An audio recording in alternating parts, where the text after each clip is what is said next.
Hello and welcome back to Fully Booked, the Hidden Gems author podcast, where Craig Touch and myself, Roland Hume, delve deep into this crazy business we're in of writing and self-publishing. And today we are super excited to welcome back for the second time a superstar of a guest, Erin Wright, who you probably know from the Facebook group Wide for the Win. She came and joined us for episode 10, talking about the thought process behind going wide rather than keeping your books in KDP Select. And now she is going to bestow us all with wisdom and information about marketing. So, Erin, how are you doing this morning? I am doing really well. I hope I can live up to that billing. Oh, absolutely. Yeah, you blew us away last time. And Craig, good morning, Craig. How are you doing today? I'm doing well. I'm so glad that Erin came back because, episode 10 when she was on, that was sort of like the primer to get everyone on up to speed on what going wide is and why they should do it. And lots of people already know that, obviously, but I always wanted to make sure that we had that sort of base to move from, so that we could have you back on to talk in more depth on some of the deeper issues. And one of the ones that I always wanted to talk to you about was the idea of marketing, because I think when you're wide, the question is like, especially if you're advertising, it's one thing with newsletters, but if with advertising specifically, if you're using Facebook, let's say, and you create an ad, you have to have a link. And if that link goes to one storefront, that doesn't really help your sales on the other storefronts. So I've always sort of had that question about how do you handle that? And what are the best practices around that? So, hopefully you've got lots to say about that. I'm afraid I'm probably going to disappoint you. I do have a few thoughts, but I actually have never run a Facebook ad in my life. Oh, it doesn't have to be Facebook. I mean, that's exactly why you're here. You tell us the best ways to do it, right? All right. Yeah, Yeah. right. Yeah, I would actually have to Google to figure out where the Facebook ads dashboard's at. So I am not, to put it mildly, a Facebook ads guru, but I have friends who have run Facebook ads, and I can tell you that with them, they will either use their own website. They quite often you can put, what is that? There's like a tracking thing that you can put on your website so that you can then retarget people, right? Yeah. If that makes sense to people who run Facebook ads. Yeah, Anyway, Facebook pixels. Yeah. Pixel, that was it. I was like, it's not a cookie, it's something else. Yeah. Oh, actually, it is something else. A pixel gives Facebook information, but I think what you're talking about is you put a link, and when they arrive on your website, it redirects them. If they arrive from the website from Britain, it goes to the .co.uk. No, that's like a URL. If you have a smart URL, you can do that. Yeah, but the pixel was, so she's talking about is Facebook pixels track all sorts of stuff, and then you were saying you can use that to retarget people. So Facebook will track all that information, and then you can build a campaign based on people that visited but didn't buy, let's say, or whatever. Yeah, exactly. So quite often people will either use their own website so they can put a Facebook pixel on it. Is it correct that you can use a Facebook pixel on books to read links? Do they allow that? Well, the actual pixel goes on your website, right? So does and it? then Okay, but you can use the books to read link on your website. So that's fine. Okay. Like, so you still send them to your website, and then you have, like, I guess, the link to all the different stores with using the books, or you have one with the books to read link, I guess, that then gives them all that stuff. It's still tracking it on your website. Yeah. So the Facebook pixel can only go on your website. Like I said, I am not a Facebook expert, to put it mildly. But yeah, I know that some people use their own website. I know that some people do use books to read, not necessarily on their own website. I mean, I guess you could do that, but then that's just adding yet another click, right? So they'll probably use one or the other. There's also the idea of, I will put Amazon as the click in the ad itself, and then put the other links in the storefronts as a down below as like a comment or something, seems like, or in the description. Anyway, so there's a couple of different ways of doing it. You should probably ask somebody who knows about that. But yeah, and you can also choose to target just one storefront at a time. right? So especially Apple, I have heard, that can be very useful, that you can target Apple device users, people, who are Apple users, and try and get them to go to Apple Books. So and then you can also just target Amazon and Kindle users and get them to go to your Kindle link. I've heard that it's harder to do Barnes and Noble and Kobo. But yeah. You now know everything that I know about Facebook ads, and half of it's probably wrong. No, Then but you know what? there's That's perfect, right? Because like you're showing us exactly what we want you to show us, which is what we don't know. So this is like I'm using Facebook as the example because that's what like people that are not wide, that's sort of like the go-to other than Amazon Amazon ads themselves, right? But if you're wide, obviously that's not going to help you. But so to me, it was like Facebook's like what I was thinking of. But if there's other ways to advertise your book, that's what we want to hear about. Yeah. So there are a few authors who are wide who also use AMS ads. It is harder to do because you don't have the KU page reads to help up your ROI, right? But there are a few authors who I've heard who have had luck with that, especially advertising paperbacks. Has been one that I've heard good things about. For the most part, AMS ads are harder for white authors for sure, to make profitable. Then there are the BookBub cost per click ads and cost per impression ads. And those are quite nice because you can target each retailer very easily.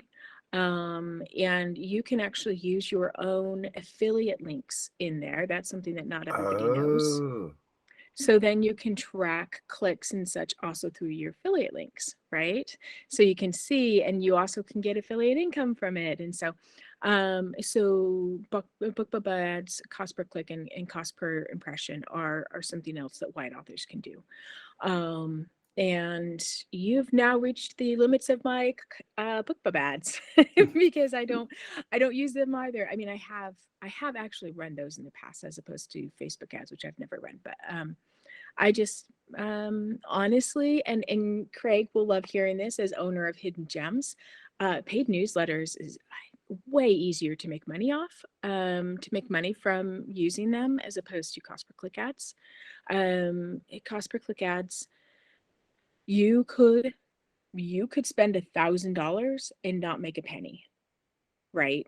Like you could just you are not guaranteed to have any luck whatsoever. So unless you have a large budget and you're willing to do a lot of testing and iterations, and you've just got cash that you can spend on this, paid newsletters are a much better deal, because if you spend $1,000 and you don't make any money from it for paid newsletters, you've picked some really terrible paid newsletters. You need to go pick some different ones, right? So there's a much higher ROI just out of the gate, and you aren't having to constantly tweak and track and A/B test and all those sorts of things with paid newsletters. So what I personally have found, and Craig may be able to speak to this from his point of view as a newsletter owner, is that the ROI, the clicks on a paid book are much, much lower than the clicks on a free book. And so it is, Draft Digital pulled some data on this. Dan Woods was talking about it one day. BookBub has pulled data on this, and they put up a blog on their partner's blog about it.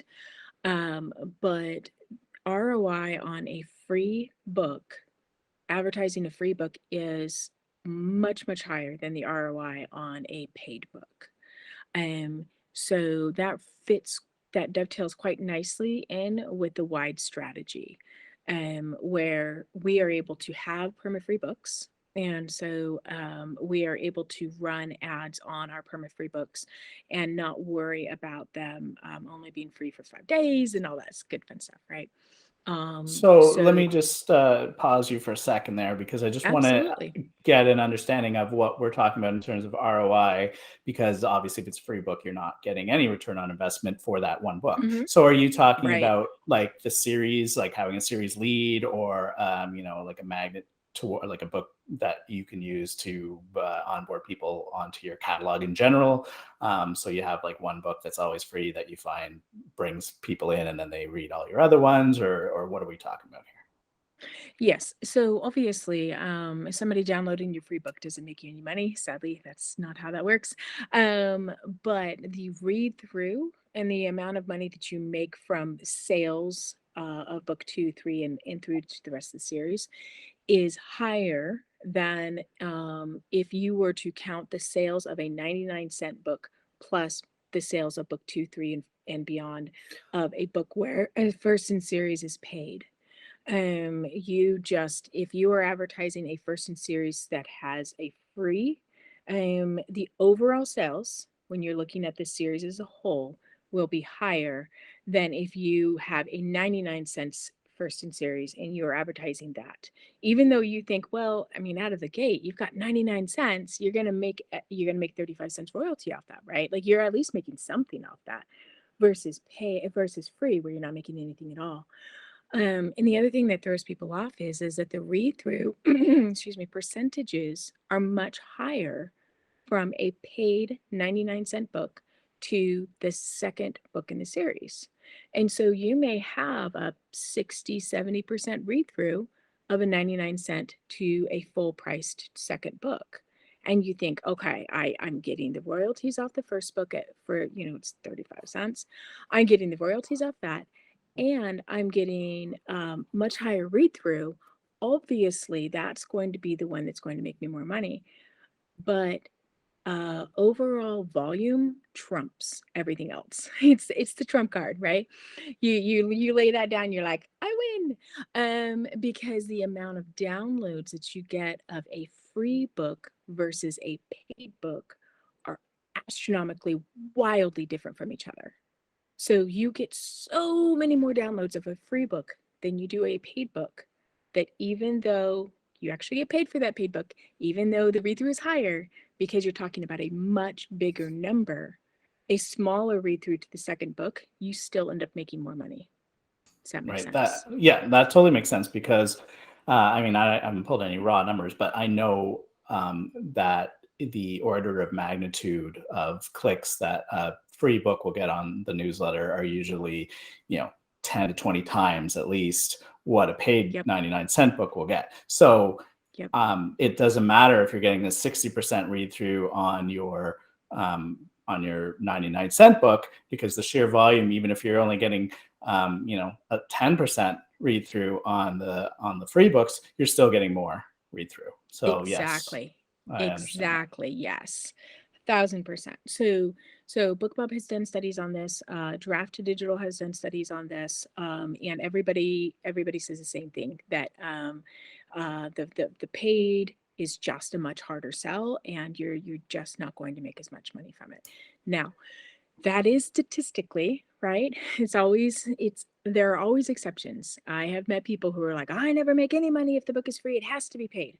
All right, you know what? You do you. That if that's what works for you, then use it. But what I'm going to say is that everybody should try free, because in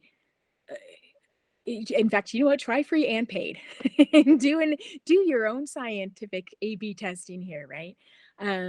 Most people who are unhappy with their results from a BookBub featured deal are statistically most likely to have had a paid BookBub rather than a free BookBub.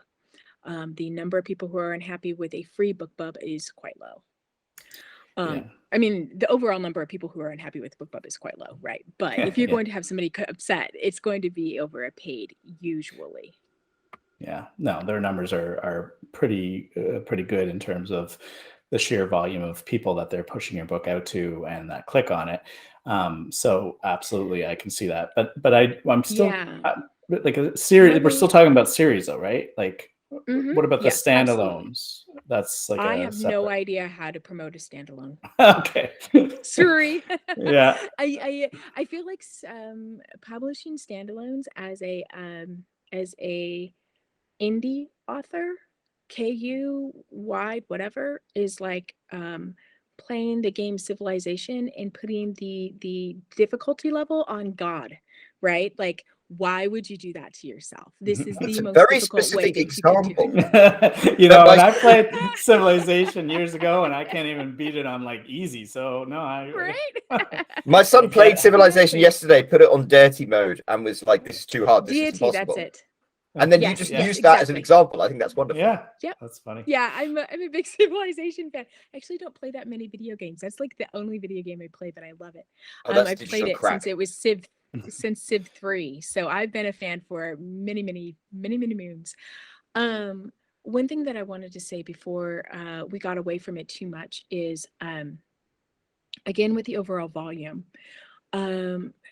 It's always hard for authors to know what to expect when they are advertising a free book, because authors can be kind of cagey about numbers, right? Like, well, I don't know if I'm going to tell you the numbers that I have.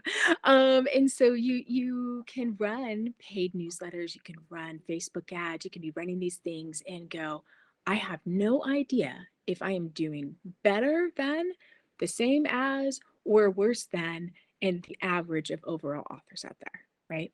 So I like to give people kind of some benchmarks so that they know you are advertising, or you're performing as expected, or something is really wrong, or wow, you're doing awesome, big gold star on your forehead, right? So just some numbers for people to use as benchmarks. If you are doing paid newsletters that are not called BookBub, right?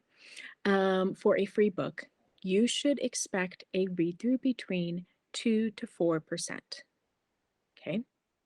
There are authors who I know who get upwards of 10, 12, 15%, which is amazing for a free book. Okay. So if you're one of those authors, that's why you get to put the gold star on your forehead. Now let's look at BookBub. BookBub is so massive. They drive so many tens of thousands of downloads in one day that their read through is lower, but you still end up making gobs of money, right?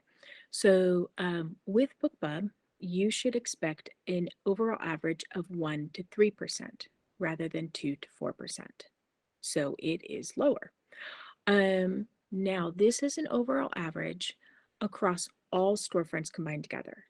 Some things to know is, statistically, you are most likely to have the lowest read through on Amazon. Statistically, you are most likely to have the highest read through on Barnes & Noble and Apple.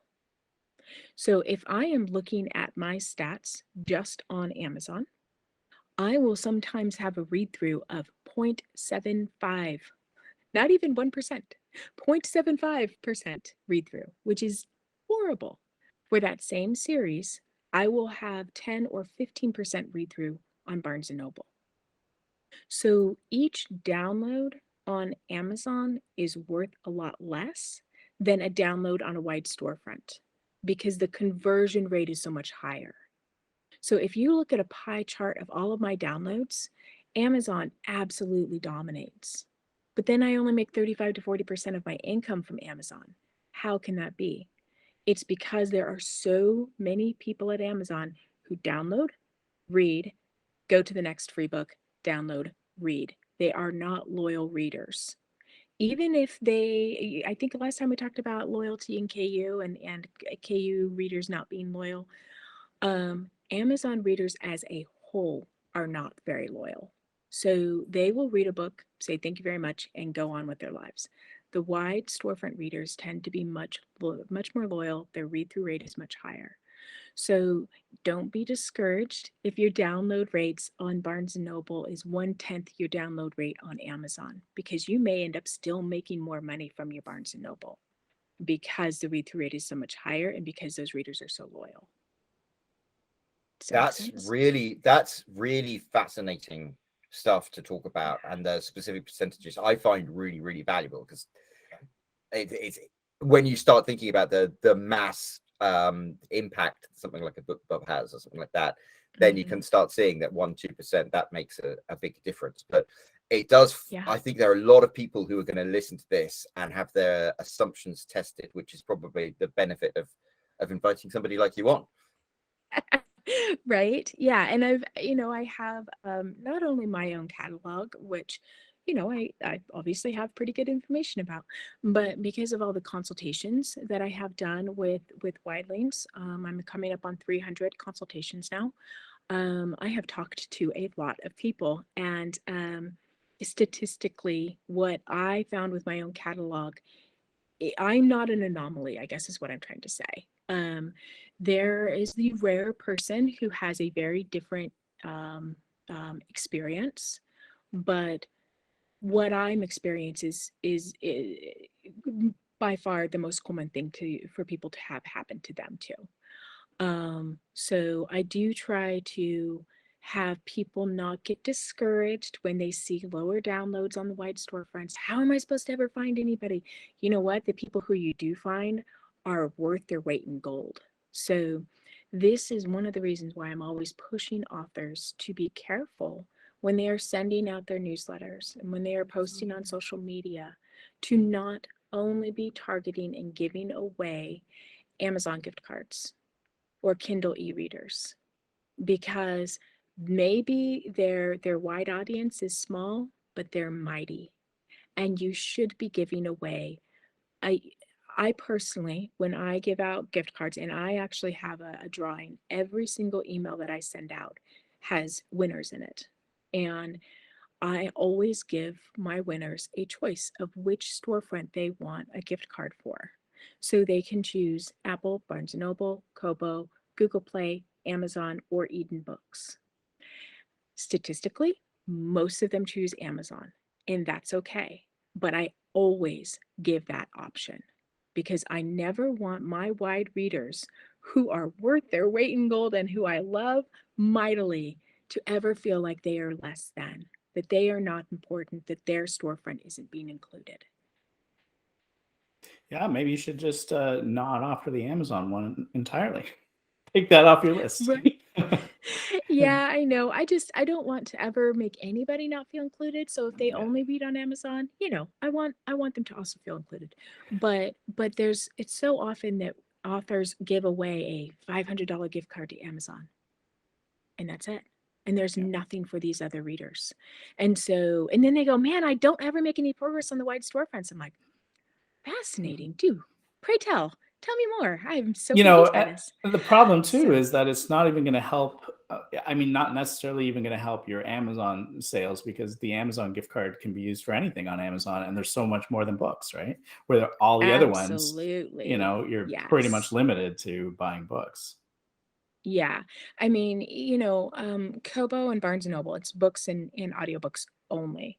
Google Play and Apple, you can buy videos, or, with Google Play, you can buy video games, right? With your Right. Google Play card, but you can't go buy a TV with it. Right. You can't go buy a new Exactly. shirt with it, right? So yeah, I feel like it's a mind shift, just having that wide mindset that I am always going to include all readers. So along those same lines, I never cross promote with someone who is only in KU, because then I'm telling my readers, hey, I've got this great book. I love it. You should definitely read it. And screw you to everybody who reads on a different platform than Amazon. Not nice. I So think I that makes will not cross promote with people who are not wide. Sorry. No, I think that's really interesting. And I think one of the things that maybe authors don't think about is how you end up like curating your list. I mean, I know that my mailing list are almost exclusively Kindle Unlimited subscribers.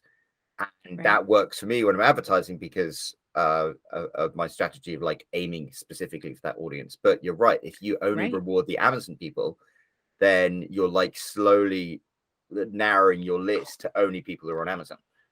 Exactly. You're slowly Yeah. cultivating, and people who read on different storefronts will drop off because they'll realize there's nothing here for me, right? Why are they going to continue to receive an email from an author where they don't get to read any of the books that author writes? They don't get to read any of the books that author promotes. The author is giving away gift cards that aren't on the storefront that they use.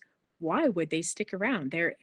What good does that do them? So people who are switching from wide to KU, from KU to wide, excuse me, struggle with this in the beginning because they have cultivated a very strong Amazon only KU heavy newsletter list. And when they make that switch over, they're going to find they're going to lose a lot of readers. Their open rate is going to drop dramatically because people may just be like, well, I'm not going to take the time to unsubscribe. I'll just quit opening it, right? Because that person's gone, why? They're not on KU anymore. I'm not going to pay any attention. Um, and then you are like, man, I'm not finding anybody who is wide. My KU readers did not transition with me. Nope, they surely didn't. And this is why I am so adamant about, please do not start out in KU and then go wide if your final your final destination is always going to be wide. If you're like, I want to be a wide author, but I'm overwhelmed by the idea of being wide, so I'm just going to start out in KU. You build up a newsletter list filled with people who will not buy from you after you go wide. You do all this stuff for an audience that isn't going to move with you. And when you finally do move, you're going to be so frustrated because you are back to square one and you get to build that all over again. And you're going to hate life. Don't do it. So if you are really overwhelmed by the idea of going wide, just start out with one storefront and add on other storefronts as you have time. There's nothing that says you have to upload to all of them at the same time. I know I went into that last time, so I won't repeat myself, but this is the reason why I'm so adamant about that. Please do not start out in KU if you intend on going wide. Your future you will be very unhappy with current you if you do that. Yeah, it really changes a lot of the thought process around building your newsletter and or building a valuable newsletter. Like a lot of the times we see people that use the various services to give away free books and build their newsletter based on that. And if the numbers that you're talking about, if they're Amazon heavy, then it really, and most people are when they are talking about this problem, is a lot of the times you build your mailing list from people that read free books and they don't translate to people that buy your future books that are not free. And it sounds like part of the reason for that is because it's this Amazon heavy newsletter you've built of free readers that are not loyal, that are statistically not going to spend on your next books. Whereas if they spent those same dollars and effort to build that newsletter off of people that are wide, then even though it's still on a free book, they would probably see a better return when they started promoting books that are not free. So that's really interesting. Yeah. 100%. You got it. Gold star in your forehead too. Yeah. It is one of the things that makes me crazy the most is when I see people who are trying to do newsletter builders who use either gift cards or they use prizes. Like I recently saw one where they were giving away Lego sets as prizes for a readership building giveaway.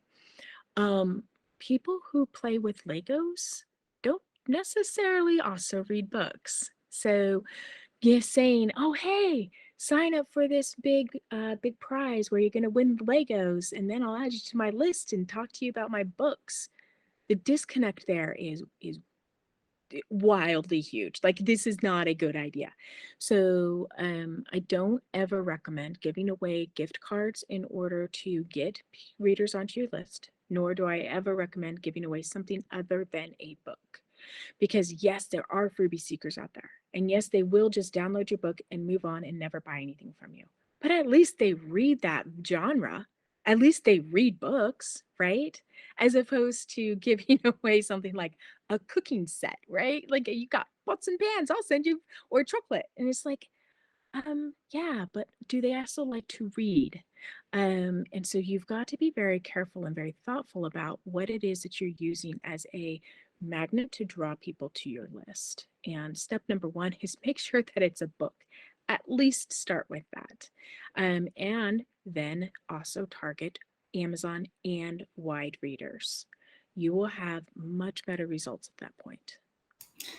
Well, clearly you've never seen my Lego typewriter, but aside from that, I was going to say I've got Lego Aston Martin just on the corner there. Right, right. And there's nothing, I mean, I love Legos too, right? But if you love Legos, it doesn't mean that you also love reading. Like, those can, right? You have the crossover. What's that? Venn diagram. There are people who love both, right? But there's no guarantee that if you love one, you're going to love the other. So stop Well, the giving that Lego away as a prize. Yeah, the Lego typewriter is more for authors, I guess, than readers. So that would be the prize Yeah. for. That's why I bought it. there And you go. no, that absolutely makes sense because you see people giving, and the same goes for, like you were saying before. Like, if you're giving away a Kindle, then you're really targeting Amazon readers because that's the people that are going to want the Kindle, right? So Yep. yeah, you got to think about your prize and the not just give away something randomly, but give away something strategic. Yes. And so I just wanted to throw this out there because people may be confused, where I was like, I give away gift cards all the time. And then I'm like, don't use gift cards. There's a very big difference in how I'm using gift cards versus what I was just talking about. You should not use gift cards in order to entice people to sign up for your newsletter. Okay. But once someone is already on your newsletter because they found one of your books, they signed up because they wanted to get the free book that is only available to newsletter subscribers, or however it is that you got them onto your list using a book. I have, as part of my if funnel, my opening sequence, link to a survey. And in the survey, I just ask people lots of questions. I ask them, do they listen to ebooks or audiobooks, or do they only read ebooks? Do they like print books? Do they check out books from their library? Which platforms do they read off? I then take that information and it's all automatically synced up to my subscribers on MailerLite. It automatically tags them. So then I can actually send out an email to everybody who says that they read on an Apple device and say, hey, by the way, I have a sale that's going on Apple. Go check this out, without bothering people who only read on a Kobo or an Amazon or whatever device, right? So where the prize comes in, where the gift card comes in, as I use the subscribers who have filled out that survey. I pull 2 winners from that pot of subscribers every time I send out a newsletter. If they are in the US, they get a gift card. If they are international, they get a free book from BookFunnel, from one of my books as a free book. I wish that I could just give away gift cards to everybody around the world, but there are some storefronts that won't allow you to send gift cards in this country and that country, and then there's this and that, and it was very confusing.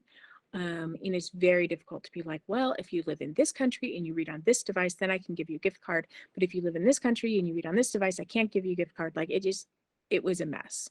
So I was like, all right, until the storefronts catch up with the rest of us. And it was actually Amazon who was giving me the biggest fits about this, by the way.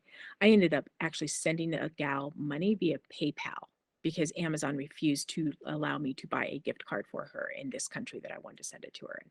So I was just like, after that, I'm like, screw it, I'm out. Wow. Yeah. So if you are in the US, you get a gift card. And if you are in international, you get a free book out of the catalog. But here's the real trick. is that I announce these winners in my newsletter. I do not send an email to those winners and say, hey, you won. Congratulations. How exciting. No. They have to open up my email, scroll down to the bottom, see if they are a winner, and respond back and claim their prize. So my open rates, my read rates stay quite high because maybe this is the week where they win, right? But I'm not using a gift card to get them onto that list. I think that's really valuable advice, because I always say that I always realize that when I give free books and I attract people in, sometimes I'm only attracting people who want the freebies. And it's the same thing there, I guess. So could we just take a step back and maybe like look at your strategy on the whole? I mean, it seems to be you promote the free books to try and get people onto your mailing list, and then you use gift cards and things to continue them. And you use newsletters to do that. That seems to be like the focus of your approach. Yes. So I have a rule. I don't spend a penny advertising a book that has a price tag on it. So I will only ever advertise free books.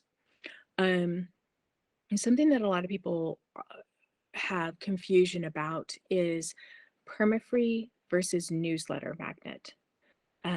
I like to use the analogy of salt and pepper. They are both very useful when it comes to cooking, but you really should not get these two confused, right? Permafreeze and newsletter magnets work together very, very well, but they are not the same thing. A permafree should be up on a storefront. It should be free on all storefronts. You should be able to use in-house promotions, paid newsletters, bookbubs, all those sorts of things to drive, in-house visibility also, right? The top 100 list of a storefront. All of that gives visibility to this permafree. In the back of your permafree is the advertisement to your your newsletter magnet. You only have the newsletter magnet available if the person signs up for the newsletter. They cannot read it otherwise. All visibility for that newsletter magnet comes from either somebody reading through to the back of your permafree, or, sorry, my internet just glitched on me. Can you still see me? We can read you loud and clear. Yep. Oh, interesting. Okay. I will ignore the fact that I froze. So all visibility for your newsletter magnet comes either from the back of a permafree that somebody downloaded and read through to the back of, right? So this isn't someone who just downloaded the permafree and walked away and never used it again, or never actually opened it and read it. These are people who actually read through to the back of your permafree. So obviously they enjoyed it. They now go and they sign up for your newsletter magnet. They're now on your list. They get this another free book. They get to read that. They've now read 2 free books by you. Either they really love your writing style or they're masochists, right? So I would like to think that they will then continue to read more books by me. So I I will occasionally use my newsletter magnet also if I do a swap with another author. So I put my newsletter magnet into their newsletter magnet into my email, and they put my newsletter magnet into their email. I will occasionally do that. There are book funnel promotions and story origin promotions and all those other promotions where you can promote and say, download this newsletter magnet, get added to my email list. I don't find that those are super useful because they tend to be quite broad, and people are being added to 6, 10, 12, 20 newsletter lists at the same time, which is overwhelming. And as an author, you go, oh, wow, look at all these email lists, all these emails, they just came in, and now my email list is huge and I'm doing awesome. And then their open rates drop, their click-through rates drop, and they find that the people who are on their list aren't connected with them personally, because the person on the other end just got added 20 different email lists from 20 different authors and is going, oh my gosh, like, make it stop, right? My inbox just exploded. make it all go away. And they just shut down and stop paying any attention to any of it. It all becomes just noise. So I don't tend to use those. And yeah, it's been years since I've used those. You get much higher quality newsletter subscribers from the back of your perma-free. So I only advertise my perma-free, use that as a funnel to get onto my newsletter list, use my newsletter list as a funnel to sell people more books in my series. And is your newsletter magnet a full book, or is that like a novella, or is it like, what is that? Yeah, good question. So my newsletter magnet is a novella. It's, I want to say 30,000 words, somewhere in there. So it's not the shortest novella in the world, but it is a novella. You can have your newsletter magnet be a novella, a short story, a full-length novel. You know, you can do any one of those. What is more important than anything else is that it be closely related and tied to your series and your books. So people, I had a gal, if she doesn't listen to this this recording, but I had a gal one time ask me if she could use the poetry that she had written, and she was a romance author, and she wrote poetry on the side for fun, and wanted to know if she could use that as her newsletter magnet. And I was like, I mean, you can use anything as your newsletter magnet, right? But do I think that's a good idea? No. Nobody wants to read your poetry, right? Like, unless you are actually a poet, in which case, yes, use it in that case. But it needs to be very closely tied and linked to your books. Not the more closely it is related to your books, the better the conversion rate is going to be, the higher number of people are actually going to sign up for it. Because you usually, as a reader, well, as a viewer, just as a consumer of entertainment as a whole, think about how many behind the scenes documentaries that you've watched, right? Because you always want that little bit more. You're like, oh, how is this made? How is this done? It's that kind of a thing. So your newsletter magnet doesn't even need to be a story. It could be, let's say that you write mysteries, or let's say that your main character is an FBI person, right?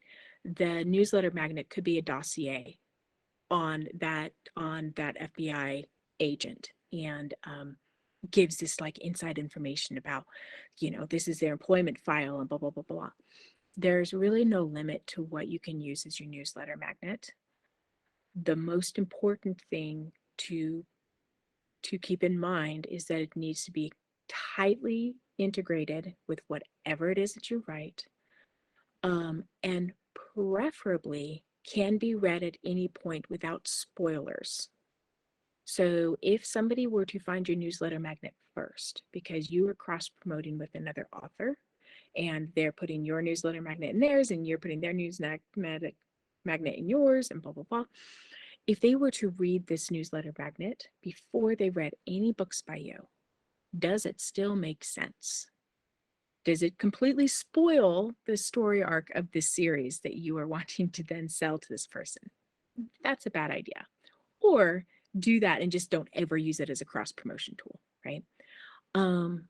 I put my newsletter magnet, I talk about it in the back of every single one of my books. There's the idea of the 7 touches, right? That's very common in the marketing world. And so when someone downloads my perma-free and reads through to the end, maybe they don't take that opportunity to sign up for my newsletter. Maybe they just go to the next book and they read that book.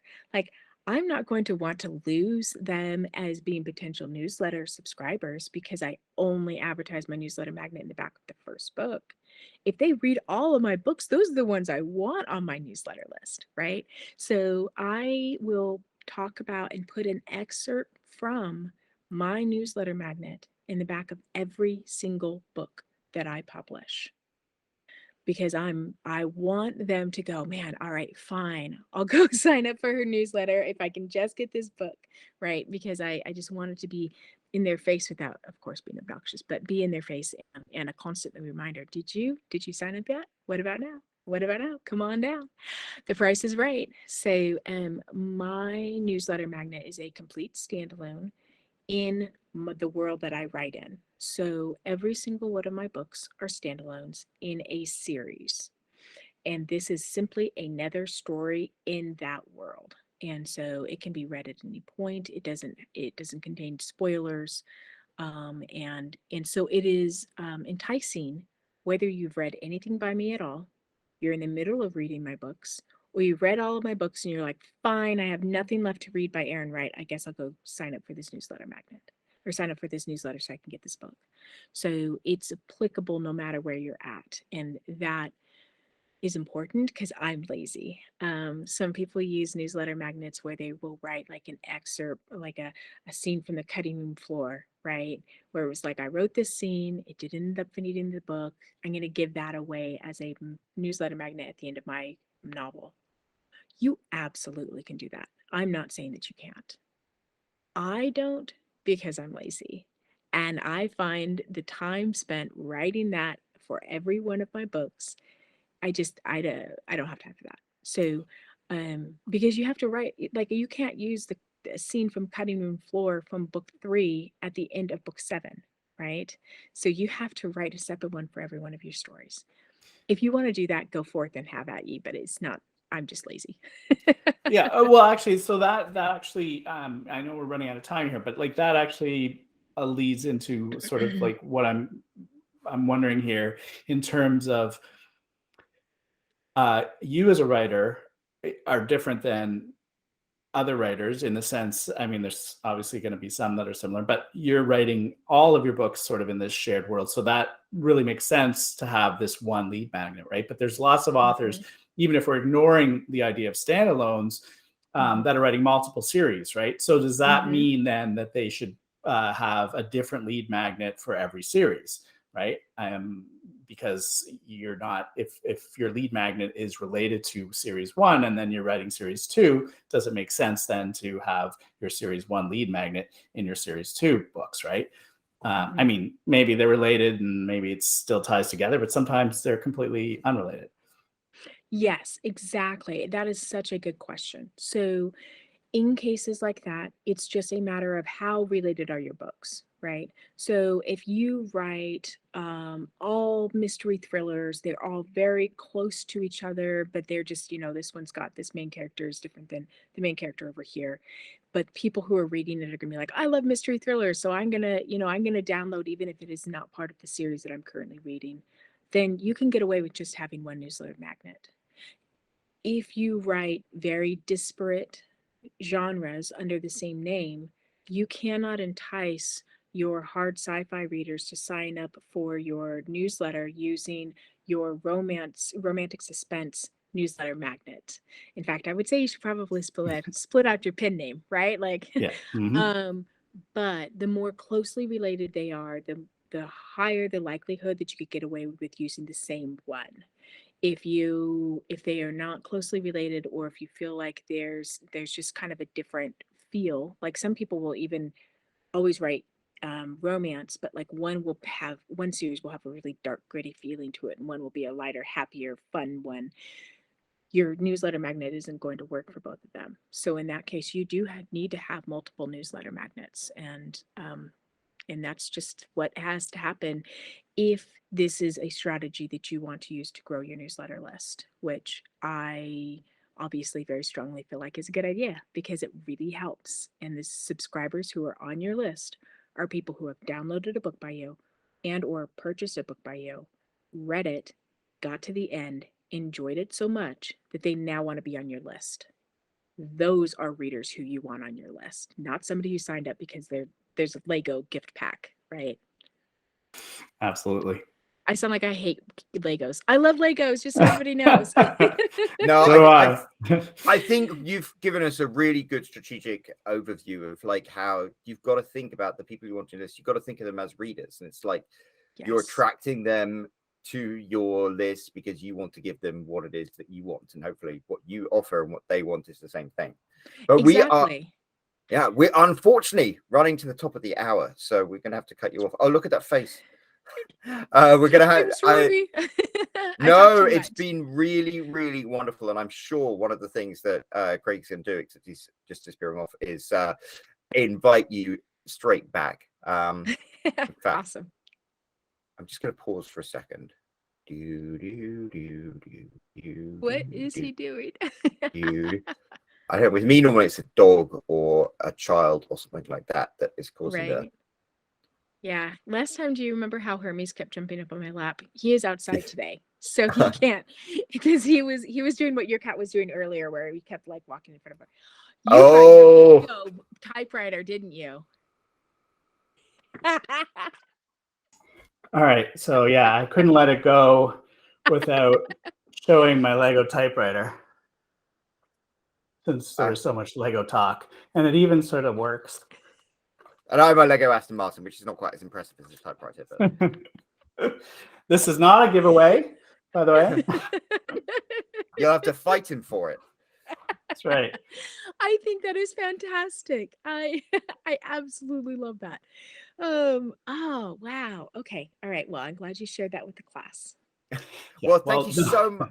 Oh no, go ahead, Craig. No, I was gonna say, thanks. Yeah, exactly. Thanks so much. This was an awesome talk, and I think this was filled with like a ton of good information that I think anyone going wide, but even people that aren't, there's a lot of good newsletter tips, good advertising tips, good marketing tips in here.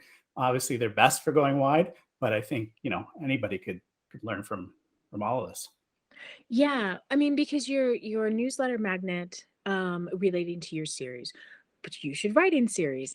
A cross promote with authors who are like you, right? Even, I'm saying only cross promote with white authors because I'm a white author. But if you're a KU author, only cross promote with KU authors. Don't cross promote with white authors. You're going to be sending a book out, excuse me, to your list that is available on Amazon, but not in KU, and your KU readers are going to be unhappy about that. So really, there's not much benefit for KU authors and white authors to cross promote. They just shouldn't. That makes In my a humble lot opinion. of sense. No, that makes a lot of sense. And the nice thing is you're not so humble about your opinions, but they seem to come from a place of experience and data, which I think is important. Yeah, I try. Well, we have reached the end of the hour, so we're going to wrap things up. Erin, thank you so much for coming on board. Hopefully people have found this really, really valuable, and I'm sure we're going to have you back. Any final thoughts, Craig? No, we're definitely going to have her back. We'll start scheduling that again. But otherwise, yeah, I guess we're still just saying find you on Wide for the Win, right? Yes, please. Just go to Facebook and look up the name group name Wide for the Win and come join us. We're up over 12,000 members now. I think last time we talked, we were between 10 and 11,000. So we are growing rapidly. So Well, obviously yeah, that was because of the podcast, right? So now next time you're going to be at 13 or 14,000. 100%. There's nothing but that's going to happen. Absolutely. Perfect. Well, thank you very much. And to those of you listening, please make sure to drop a like, leave us a comment, click the subscribe button, go and check out Erin's websites. And we will be back next week with another episode and another special guest. So thank you very much, Erin. Thank you very much, Craig. And we will speak to everyone later. Bye.